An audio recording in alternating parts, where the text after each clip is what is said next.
Hey guys, so I'm back. This is going to be the last video that I'm going to make today. And the basic process of switching around the game consoles is for the Nintendo cables. I have two Nintendo consoles. Don't know if it works yet. It's completely dry. But right now I've been using my GameCube, and it basically comes to switching around that cable. And for it to connecting to the TV, I just switch around the cable, so it's really not that hard. I mean, it would be nice if I had it like I did with the RCA TV, but I can't have that, apparently. Okay, so first to start off with it, you want to put back in the cartridge connector if you have taken it off. And before you put it back in, make sure that none of the pins are bent, because that will make a problem. 3 exceptionals, 21 intacts, and a shard.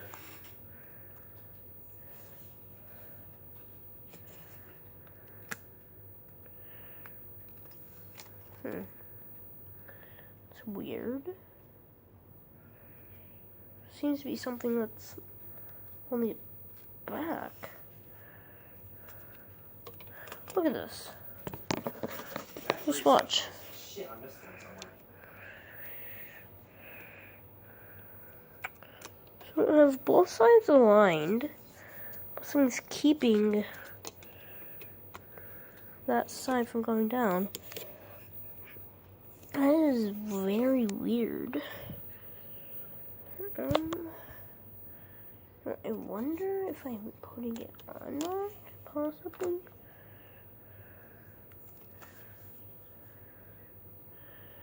No, I'm putting it on correctly. So what's stopping it?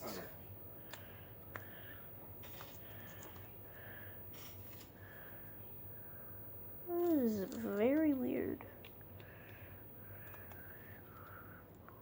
I'm at 12,200.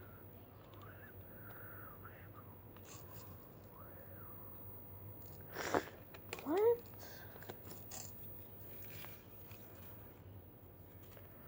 Okay, that is very weird. I'm not joking, there's a general problem. What the hell? Watch. So I put it down on the correct way, and one side's keeping it up. I cannot figure that out.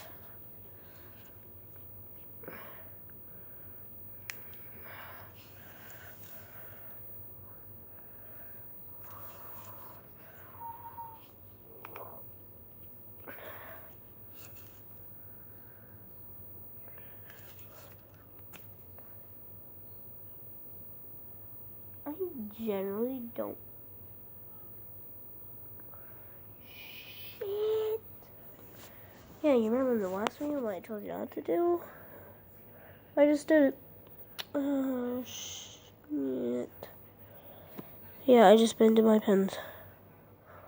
Fuck. But I think they would have been bended beforehand. Oh, shit.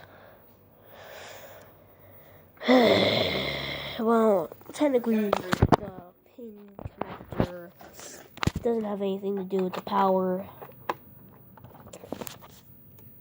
Who'd care anyway? It doesn't work. See that? Not working. Shit.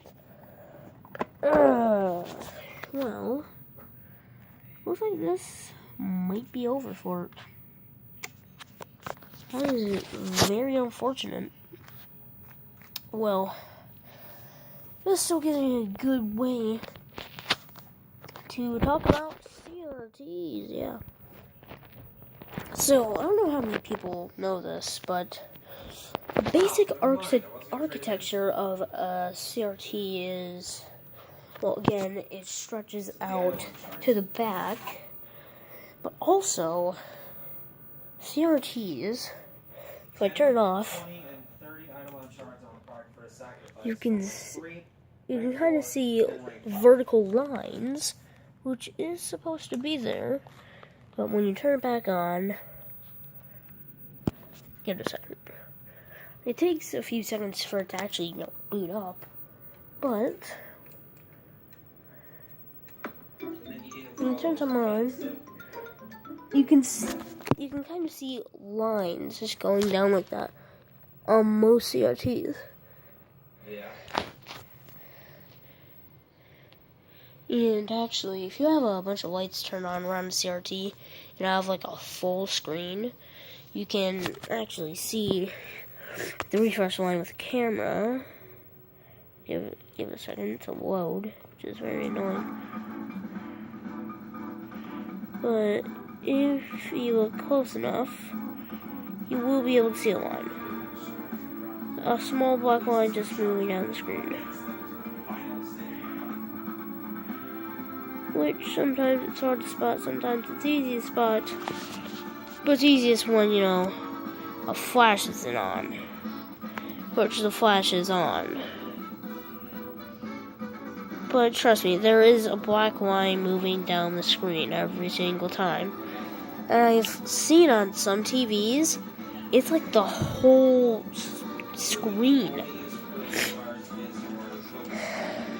But on most TVs, it's just a small black, sometimes white line just moving down the screen very slowly, which is the refresh. And let me turn that off.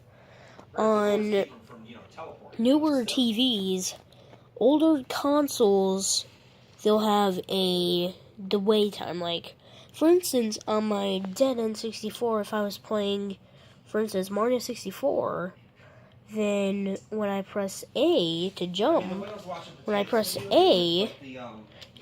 supposed to instantly jump. But on HD TV, where it doesn't have the scan line, it will take about 5 milliseconds for it to show the jump motion. Which it isn't the console, it isn't the wires, it's the TV.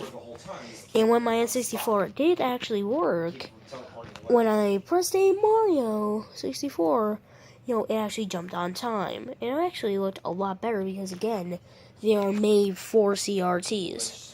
Now, for example, like games like the Xbox 360, they were meant for HD TVs. Like the Elite models were made for HD TVs. I have an Elite model. It's right there. I have the composite inputs on. And I actually really like how Xbox does their composites and component cables because they're not like the Nintendo cables. They just spread out at one spot, which is where the cables go. And actually, I remember with my other CRT that I had, which was huge, it looked almost exactly like HD. I'm not joking. It actually looked pretty much exactly like HD. And at the time, I didn't have 4 TVs sitting out here. I only had one. It was a huge, bulky, very ringy CRT. And I remember when we actually had a TV available, we just put it outside our door because our apartments, the way that works basically is that when someone gets evicted, they throw all their stuff out on a parking spot and just leave it there for a little while, then they move it right next to the dumpster until someone picks it up. And I think they give it like a month, and if it doesn't get picked up in a month, then they just throw it away, something like that. I don't know. But thanks for watching this video. Like, subscribe, and I'll see you in the next one. Goodbye.